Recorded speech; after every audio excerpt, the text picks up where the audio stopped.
তো বন্ধুরা আজকে হচ্ছে ফাদার্স ডে, আর ফাদার্স ডেতে আমি দেবো বাবাকে একটা কার্ড, ঠিক আছে?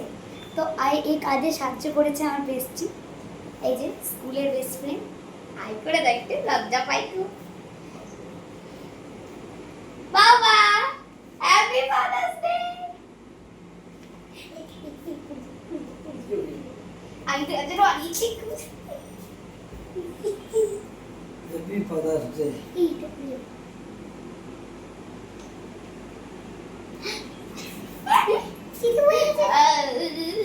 কি লিখেছে কি লিখেছে?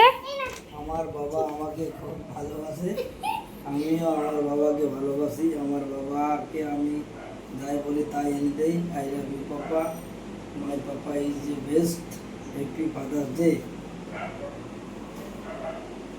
এইটা এটা কি বলে? আরে বাবা, এই যে থ্যাংক ইউ। কার্ডটা বানিয়েছে কেন একটু বলো। এর ভিতরে লিখেছে, তারপরে আবার লিখেছে কি এই একটা কাগজ দিয়েছে, হ্যাপি ফাদার্স ডে। এখানে আবার লিখেছে হ্যাপি ফাদার্স ডে। কি রে, তুই কিছু দিলিস না? তুই কিছু দিবি না বাবাকে? বল, ও বাবা থেকে শুধু চাইবি আর খাবি। তুই একবার বল মুখে, বল একবার। হ্যাপি হ্যাপি বলছি। Super super, thank you. এটা তোমার কাছে রাখো, আমার কাছে লিখেছে, বেকার রাখতো। দাও। তো টাটা।